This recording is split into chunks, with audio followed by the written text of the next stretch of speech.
Got the logos up, look. Boom. Hello, hello. Oh dear. How's everyone doing? Hello.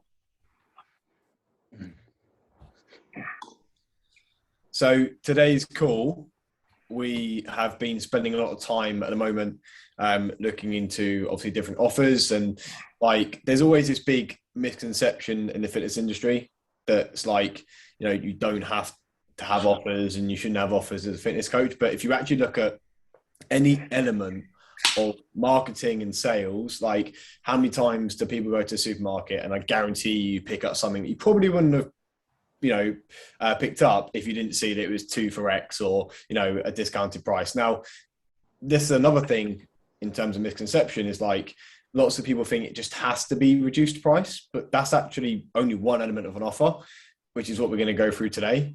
And you can actually utilize offers within your coaching business to make drastic changes in conversion, client excitement, intake, and everything like that. So what we're going to go through in today's call, and obviously, again, feel free if you want to ask us any questions as we go through it. And if you guys do have any offers, I know that we are working alongside people at the moment to craft offers and go through offers. But if you have done an offer yourself, or maybe previously tried one, etc., it'd be great for you to share that as well. But we're basically going to start off with literally kind of going into what our offers and how we can construct them. So hopefully from today's call, you can actually go away and craft one yourself and understand why we're doing it. Yeah, so basically, well, thank you all for coming. I know it's very hot outside. I think that's why we're going to probably have a few people not attending today. But as James just rightly said, offers are an insane tool. And it's really not something that I really became particularly interested in until I started to speak to very successful people. Very successful people. And they all ask me, like, the first thing they ever say to me is, Elliot, what's your offer? I'm like, what do you mean? What's my offer? This is my service. No, what's your offer? Right? And the definition of an offer is basically, it's the starting point of any conversation to initiate a transaction with a customer. So it's literally what you are providing them in exchange for money. And in an offer, you package it in a way, and we'll go through different ways of packaging offers and how you can do them, but there's a whole host of tricks that you can do to package an offer and make them appealing. But in essence, everyone thinks, well, I'm running an offer. The misconception is an offer is going to be selling something at a discount. That's what your customer thinks. You get an offer right, you can charge a hell of a lot more and sell a lot more. I'll explain, we'll go through the reasons why that is. But in essence, an offer needs to be so juicy that the prospect that you're putting over to feels stupid saying no. Okay, that's the general premise. And a few marketers coined a few different analogies of saying that. But effectively, you're putting something across that basically there'd be a moron to say no. That's the idea. That's the premise. And if you've got issues with sales in terms of your sales calls, if you've got issues with any form of if you've got any marketing being run and you're not getting engagement on your service, or every time you put something up like a call to action, the chances are 9 times out of 10 with everyone that we work with, all the big corporate clients we work with, is their offer sucks. And that's ultimately the main reason and the bottleneck for their lack of sales volume.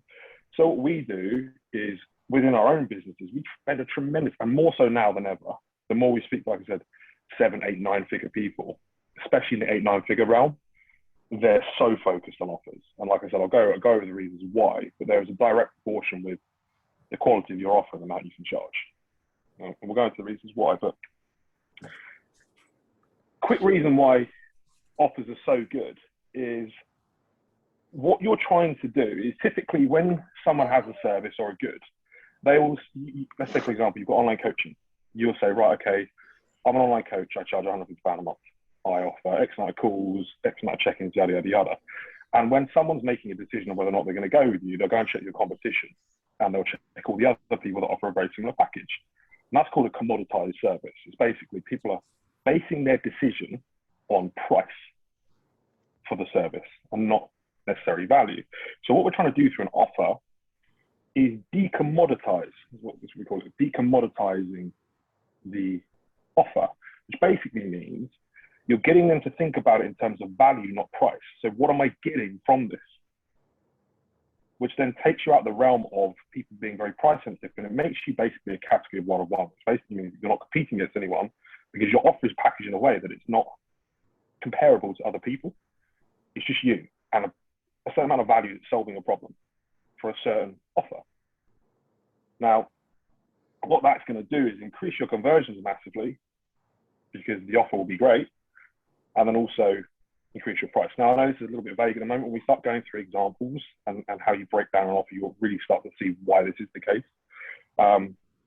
Now, I'll give you one quick example to really kind of illustrate my point. So there's a guy that I follow, a big marketer called Alex Hormozi. I'm sure some of you probably follow him as well. But he was giving an example of an offer he ran with it's like a PT training academy type thing, where the company he went into were running, might have been with his own, were running 6-week training courses for $99.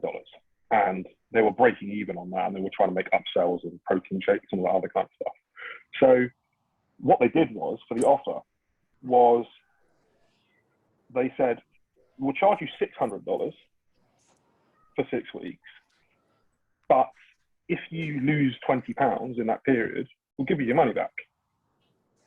That sounds ridiculous, but the offer was so compelling because then it made that person have to back themselves as well. And what they found is after they ran all the stats, I think they went up like 50 times conversion rates, people signing up, because, well, basically there's no risk. If they hit the goal, they're going to pay. But they 6x the price they were charging. And then they were selling loads of upsells on the back of it as well, like training guides and like extra like massages and other bits and bobs. And the result of that offer was actually a 30 to 1 return on investment. So all their marketing ads, all their spend, everything like that, they made a 30x return, which is just unfathomable, versus the other model of $99 per month that broke even. Now, what we need to do with offers is craft them in a way that, and also, by the way, guys, I know for the other guys are going to probably mention this, what we tend to find as well is inherently, you can't bank on this, but inherently humans aren't dicks, I like to think, right? And especially when you're offering a personal service like coaching or something like that, if you do have money back guarantees, the chances are you build up a relationship with this person. They get a great service. That's all they're worried about, really. Is that you're going to help them solve their problem and get a great service.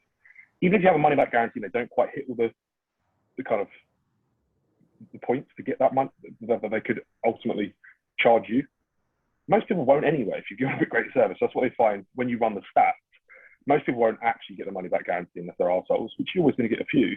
But the offset in the amount that you earn in revenue, time and time again, every time we've looked at offers like this that are crafted really well, massively, like 10x, 20x, 30x, exceeds what they were earning when they didn't have an offer.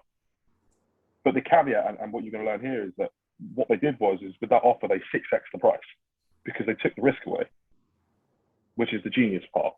Anyway, we'll go into, that's kind of overview of offers and kind of give you a bit of a definition that I'll start to think about them. But we'll start to break them down and work out what makes a good offer, how you can construct them. Like I said, we want everyone that we're working with to start really thinking about great offers. And we will help you craft them. And we do a lot, and we kind of know what works and what doesn't. And ultimately as well, if you're sitting there thinking, well, I don't think I can make a guarantee because I'm not really sure about my service. One, you either have imposter syndrome and you need to start backing yourself, or secondly, you need to get better at service. If you can't make a basic guarantee, that would suggest that you don't believe in your own service anyway, because you're making that promise anyway to your client. So if you don't believe you can't put your money where your mouth is, that would be an indicator to me your service level will have to improve. Then you can go make those kind of offers and make sure the money. So without further ado, who is up next? I'll go next. Okay, bro. Yeah, so one of the first things that I want to go through in actually creating your offer is the actual result behind it. So actually making a result that is really, really desirable by who you're specifically talking to. So for example, obviously we've done a lot of work with you guys in truly understanding your dream audience. Now, a lot of you offer a very, very bespoke service. So one of the greatest things for this is make your offer super bespoke as well. So for example, if you're a fat loss coach, when you can dig deeper into exactly what that particular type of person wants to achieve, you can make the offer a lot more desirable. So for example, if you have a lead that you're talking to wants to lose weight, okay, why are you looking to lose weight? Okay, I'd love to lose weight for my holiday. Okay, like what's the reason behind that? I'd love to gain confidence, and you can dig deeper to the point where you can actually create a very, very specific outcome that person actually wants. So all of a sudden you can go from, okay, I help people lose weight, to a couple of examples. I can help you go from a size 10 to a size 8 just in time for Lanzarote. Or I can take you from a size large swimming trunks to a size medium swimming trunks in time for Dubai. 34 waist to 32 waist in time for Miami. So all of a sudden you can make the offer super specific to exactly who you're trying to target, and it just makes it a lot more desirable. Also making the goal measurable as well. So just using the example of fat loss, we've got to be very, very careful that we don't just have a subjective end goal to that result that we're actually offering, because the other boys will go through this, but this can make it quite hard when it actually comes to the risk and actually managing that progress as that particular client comes through. So if it's fat loss, for example, you've got to make sure that it's a very, very measurable outcome to the actual result that you've got. So whether it's a body fat percentage, if that person has a body fat machine, or it's a measurement, or it's a weight, or it's a clothes size, it's got to be a very, very measurable thing in regards to actually delivering that offer. And if you can do that with each and every one of the leads that you're actually talking to, all of a sudden the result behind that becomes super desirable to that person, because you're offering them what they actually want. You're not just saying to someone who wants to get in shape for, let's say someone wants to lose a dress size for their holiday. When it comes to you actually presenting your offer, you're not presenting it in a way that I'll help you lose body fat for that holiday. No, you're specifically saying I'll help you go from that size 10 to that size 8 in time for this holiday. It's super specific to them.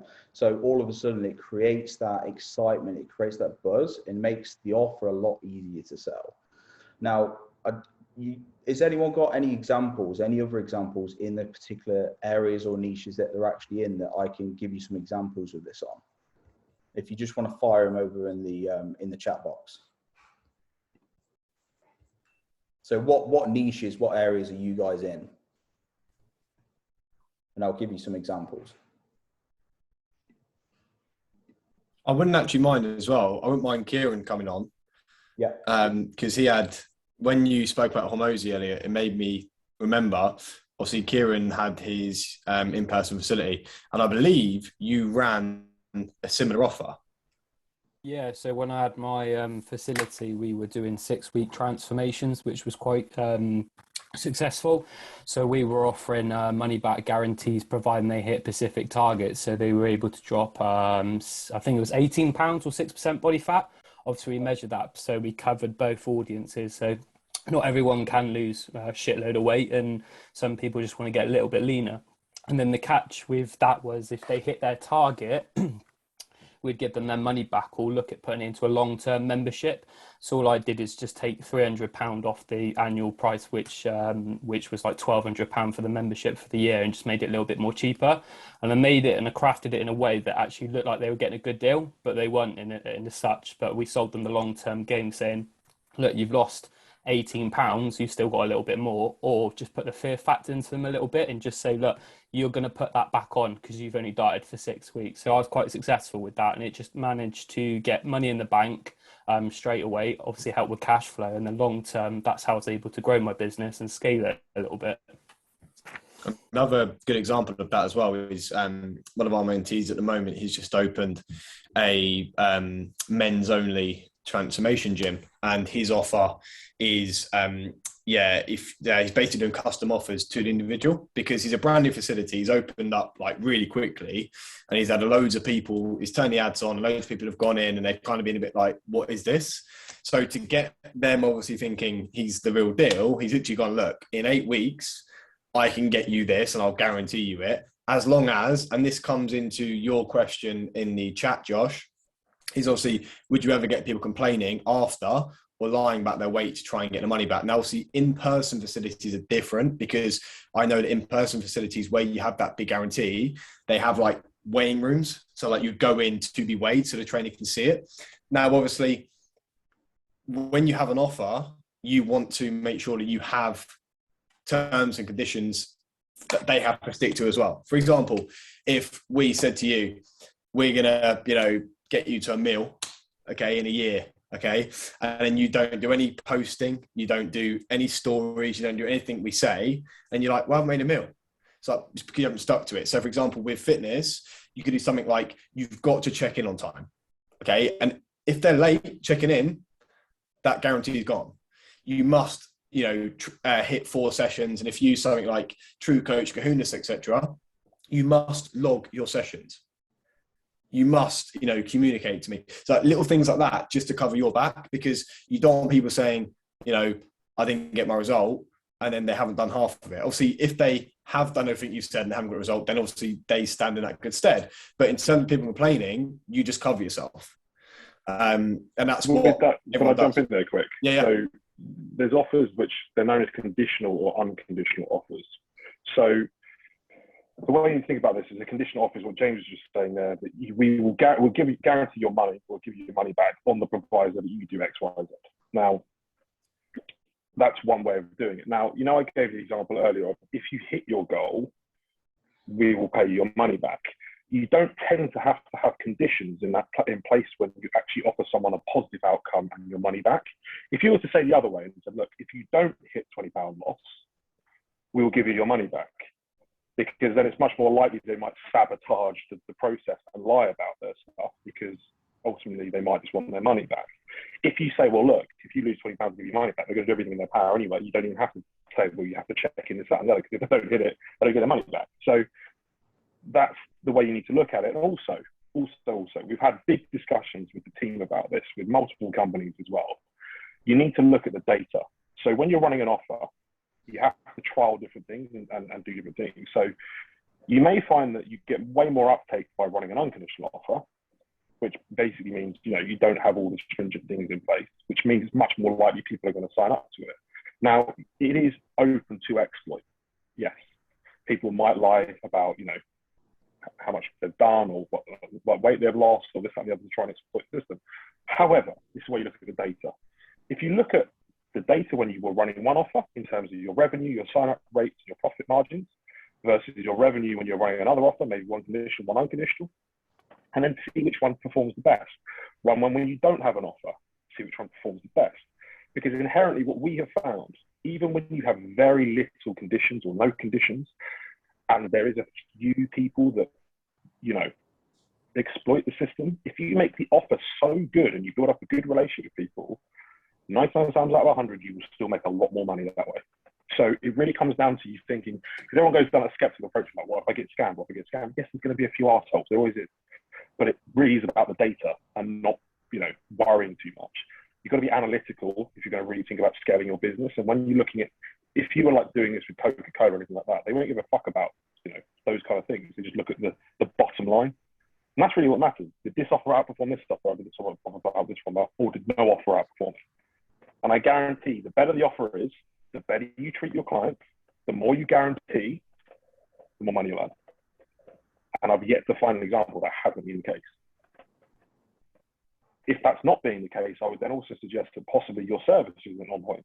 So that's another thing to look at. But offers, yes, open to exploit, will still make you a hell of a lot more money when done correctly, because the increase in volume of sales is so much better, and you can build it in a way that you can really encourage people to perform better as well, which in turn gives you better results, gives you better validation, and all the other good stuff that comes with it. I think probably now is a good time to talk about risk, actually, because every transaction, there's an element of risk, and it's normally always on the buyer. There's like a caveat emptor, buyer beware. So everyone is used to making the decision, should I choose this option? What if I get stung? And we've got to get through that inertia. And particularly if we're going, if we're trying to kind of scale into colder traffic and we don't have a relationship with these people, there's obviously less trust there. So this is where offers really come into their own. And what we can do with risks is looking at guarantees. But it's good to, first thing we're going to do is appreciate the circumstance of people when they don't really know us. They don't have a clue who we are. There's no relationship established. So they've probably got something called learned helplessness, because if they're in the fitness industry, or even if they haven't stepped inside a gym, they've probably had results in the past or lack of results by trying different methods. So we've got to overcome that. And why us? We've got to think about, why would they choose us versus someone else? And there's a classic case study. I mean, it's a bit sick. It was set in the 60s, it's a different time back then, but you had 3 different groups of dogs. First group, they're in a room, nothing happened to them. They pushed the lever, they left. Second group, they got electric shocked every now and then, pushed the lever would open the door, they left. Last group got electric shocked, pushed the lever, nothing happened. And then that behavior would then lead them not to push the lever, because they thought there was nowhere out of this situation. Now, they repeated the experiment, same 3 groups, and that last group, the lever would then work, but they learned, because of that continual negative exposure on them, that they wouldn't continue to try. So in essence, that's called learned helplessness. And with your target market, they've probably gone through experiences where they've had negative results come back to them. So they built up this condition in their head where they're thinking, well, you know, this next step is the success probability is probably less based on the previous outcomes I've had. So guarantees are a great way to transfer the risk from them onto us. And everyone's scared of the word guarantee, as Elliot was saying, and the boys have mentioned, but you already kind of offer a guarantee, because what happens if a current client of yours is not 100% happy? Well, do you kick them off and like just take the money and do nothing with them? Or do you kind of try and resolve an issue and prevent them leaving and try and help them out as much as you can? And hopefully the answer is the latter.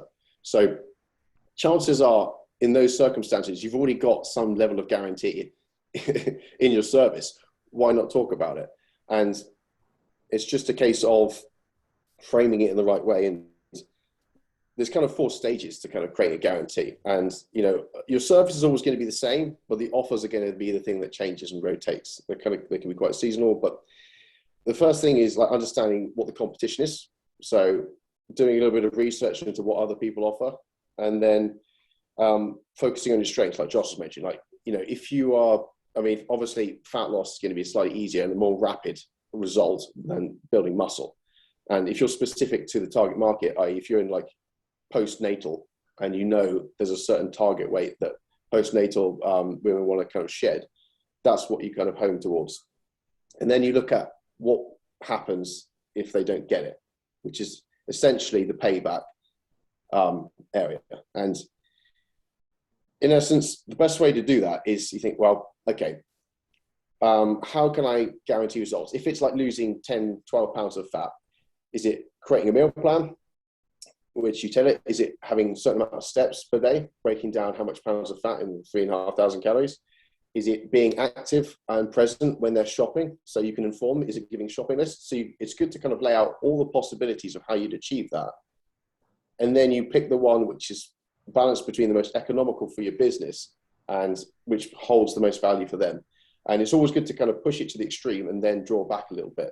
And at that point where the guarantee has got to kind of make it like a no-lose situation for them, where they enter your service and they know that if they follow, if they get the result, they get the result. If they don't get the result, no harm done. That's either money back or credit towards future, as Kieran said, which is fantastic.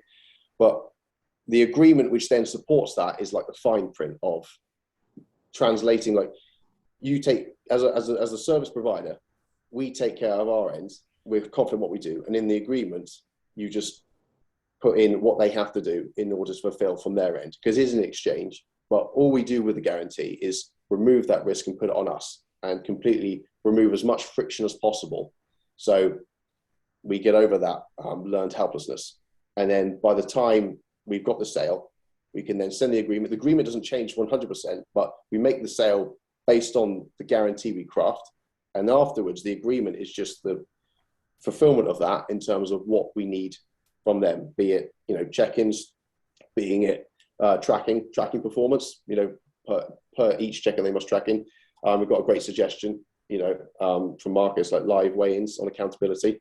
So that can all be penciled in the agreement. And as Ed says, if people get the result, 9 times out of 10, people are going to be happy and chuffed. There are pricks out there. You've probably met some of them already. So, but the volume of what you're going to get is going to dwarf the kind of outcome of negating that. And a lot of you probably already out there having to negate some sort of people like signing on and changing their mind, etc. So, the gain is a lot greater than the potential payback rate. So that's kind of, guarantees really negate that transfer. And with cold traffic as well, it massively helps because there's no established relationship. If we can literally make it a no-brainer for people by, guaranteeing their specific goal and desire and removing that pain or helplessness, all the more for it. I think so. My topic with this is ease. So I actually I want you to look at ease as also a way in which the ease actually reduces the risk. So I want you to think of, I know the guarantee can take away the risk, etc., but also the risk of, will I actually be able to do it? Okay, so for example, we've got these conditions. Will I be able to do it? Right, I want to sign up to a cover model program. Can I actually do it? Do I need to train 6-7 days a week? Okay, now so ease of an offer is a good way to basically overcome any objections. For example, you could all probably name 2 or 3 objections that you get, right? Actually, I don't think I've got enough time to train. Actually, I don't think I can prep my meals. Actually, I don't think, I can do that much cardio. I have a job, I can't do steps. Okay, those are all common fitness objections. Now, for example, if we take a busy individual that, again, is really, really popular, right? Probably one of the biggest objections we get is, I'm busy. So we get on a sales call with them, we go through it all, and our ease of the offer is, I can get you said result. For example, I know that the in-person training is normally obviously, £20, for example, but it's 3 sessions a week. So you'll get someone come in and be like, yeah, £20. Yeah, but I bet I've got to do 6 or 7 days in the gym. You have 3 sessions a week. Then they're like, that's what I have to do. You're like, yeah. But within them 3 sessions, obviously in person, the programming is designed to be super intense. So they'll get the benefit of probably 4 or 5 days a week, right? For example, you're targeting a really busy person. And again, time is their issue. Well, I can get you desired result with just 5 hours a week, which is 3 weight sessions, cardio sessions, etc. Okay, so then all of a sudden they're like, wow, 5 hours a week. If you add up all the hours in the week, 5 hours out of all them hours is nothing, right? So then all of a sudden it's like, well, I've got the guarantee. I don't have to do 6-7 days in a week. All I've got to do is 5 hours. Win-win. Okay, so having an ease, for example, it could be you're targeting a really gen pop person, okay, and they don't want to be sat there eating chicken, rice, cold broccoli. You could actually say, look, I'm going to help you lose 20 pounds without eating any cold chicken, rice, broccoli, sweet potato. Okay, that's their kind of objection in their head, but you're selling that objection isn't even a thing in the offer.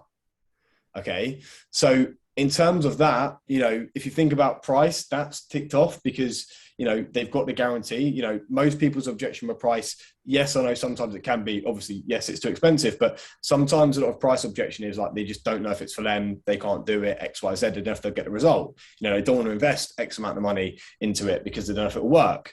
But obviously that's why the offer's there, because you're handling any objection with the ease of the offer, you're giving the guarantee. So then in their head, they're like, well, that's a no-brainer.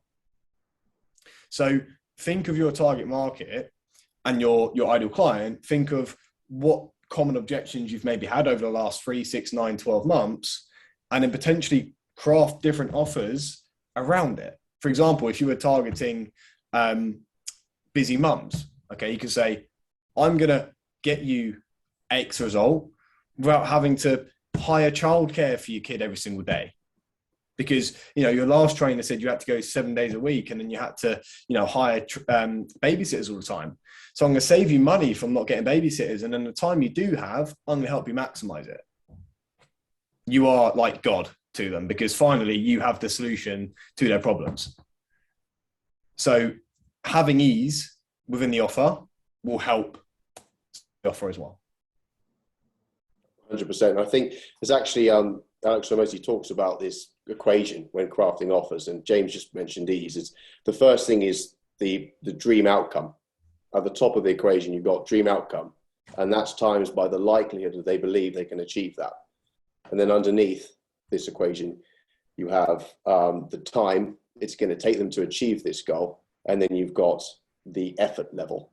So these are 4 factors we need to consider when crafting our offer and like to overcome in order to kind of really sell people. And if we address each one and tick those off,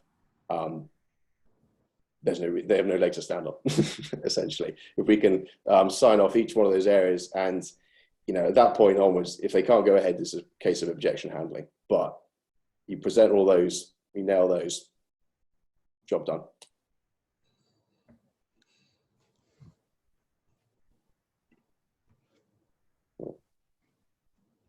Sorry, I was muting there. So in terms of pricing your offer, as I kind of touched on the beginning of the kind of group call, you can directly proportionally increase the price of your service or offer with the value that you're giving. And I told you what we're trying to do with an offer is decommoditize the service. So you're not making the person think about the price, they're thinking about the value instead that they're getting from this offer. And obviously, if you've done what the guys have said earlier, you've taken the risk away, this, that, and the other, the bigger the guarantee that you make, the more you can charge. So, for example, I'll give you a really, really obvious example. Like, as a mentor, if I said, look, as James said at the beginning, like, if I can make you £1 million in a month, I can easily charge you £1 million if I guaranteed you that. Now, that's how it works. I mean, if you guaranteed you £2 million, I could charge you £2 million at the very least. See how that works?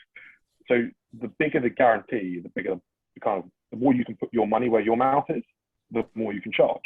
And because we're making a guarantee, you can, even with the same service level that you're currently offering, with no kind of add-ons, you should be able to at least triple the price that you're pushing. So if you do start, and I hope you will do start crafting offer, by the way, guys, if you go away from this, you haven't got an offer or haven't thought about one, start throwing them into the WhatsApp chat and we'll start going through them with you. And when you're on your calls with the mentors and stuff, bring up your offer, talk it through with them. I guarantee it will change your coaching business drastically. But in terms of the pricing, you'll be very surprised at how much higher you can go when you take away all the risk for the client. Now, it's a bit harder when it comes to losing weight because there's not a direct proportion to the actual money. So they will go, okay, how much is £20 worth of weight loss to me? That's kind of the value that they're, the equation in their head. So there will be a cap, but also they'd also depend on your niche, who you're targeting, how much money they've got, but it would be drastically higher than if you didn't have an offer. So don't think, well, I'm going to cross this offer and then I'm going to charge the same monthly price. Think, okay, how much value can I put into this offer? And how much can I charge for that value? And what you'll be pleasantly surprised is that your sales rate will go through the roof and also your price point will go through the roof. Double whammy. An increase in volume of sales, an increase in cost per acquisition.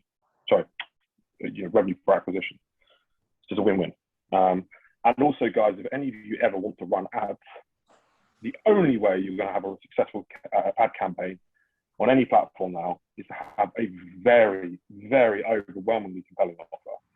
If you watch all the ads that you see pop up on your social media, the only ones that will only ever get any attention are so fucking good that you would be stupid not to click on them. You'll probably notice them because they're so good. That's the only way you're going to ever make any money from pay-per-click advertising now as well, because you have to basically pretty much front load a load of money, give everything away for free before you even get any money back. It's almost got to that point now. So if you do go into that route, you're going to have to be so good at crafting offers, which is a reason why you need to be kind of doing this just in a general service-based industry without organically, and it will drastically change. And the thing is, the people that get it are making a shitload of money, and there's more people that don't get it, and they're really struggling. So I think it's going to be pretty revolutionary for all of you that start putting these into place. And we'll really guide you and nurture you to get these really like functioning and working well. But like we said, there's caveats to the way you want to structure it, and the conditions or non-conditions that you put in place can be adjusted in the terms and conditions and everything else. And the small print and the formalities we can help you with too. Any questions? Are we at the end of it? Has everyone covered everything? Have indeed. Yeah, covered it. Any questions, people? That was gold. I mean, just while they're coming in, I'll give an extreme example of an offer. You guarantee X amount of pounds, £15 loss in 6 weeks. If you don't, you'll double their investment back. That's extreme. Yes, it's quite, but if you start about that and just then think and break it down, don't throw the idea in the bin just yet. Just start thinking how you could really follow up on that, how you actually implement that. And if you're really confident you could do that and you put the fail safes in place, that's an offer which you would destroy competition with, because it just screams confidence and people are like, yeah, okay. Obviously you've got to have the fine print, but it's one of those thought exercises of kind of where, pushing the envelope, maybe drawing back. Yeah, and someone just said, Sarah Parker just said, it's good to hear a positive take on offers. Now, offers normally get a bad rap because people think they're discounting. And secondly, people think sales is sleazy. And I read a quote earlier, actually, it was so true, and I've been preaching it for such a long time. Sales is only sleazy if you can't uphold the promise you're making to the person you sold your service to. If you can't deliver on your promise, you're a sleazy salesperson, you're a con artist, and you know that you can't. Okay, there's a difference if you tried your best and you failed, but you genuinely believe you could. That's different. But if you're actively selling to people on the premise that you know you can't fulfill that service, if anything, what you're doing is completely unsleazy because you're guaranteeing the result. So I would say that's pretty moral sales to me, because if you don't do what you say, you're literally giving their money back. Or like John said, if you manage to hit their goal, you could double their investment. I mean, you could really go out there, but there's a lot of stuff you can do, and you can make some outrageous stuff. And like, what I would say to you is think, what's the fucking worst case? Give it a go. Okay, if you run a few and you got 5 on and it didn't work out, it was a good experiment. People are so scared to try new things, when I've found that just giving it a go sometimes, even when I'm like, it kind of goes against what I believe and everything else, what's the worst that can happen? Really? So I urge you to go and give it a good go. And like, I'm really excited to work with all of you on these, and I'm please fire them into the private chat, because I love this part of marketing, because it's really the psychology behind getting someone to action something. So it's really fucking fun. When you get it right, it's really fun. Like, we're running some ads at the moment in another business, and we've kind of nailed the offer. Bang! Like, sales has gone through the roof. We're actually having to slow down the ads because the acquisition's so high, we can't keep up with the back end. And it's taken a while to craft the offer, and we've done a few iterations. But when you get it right, it's like magic starts to happen. It really is. So, yes, exciting stuff. But really start to think this over all the time. If you run any other businesses in the future, what's my offer? Not what's your service, what's my offer? That's the key. Boom. Boom. Go and enjoy the sun. Gold. All right, see you later, guys. Thanks, guys.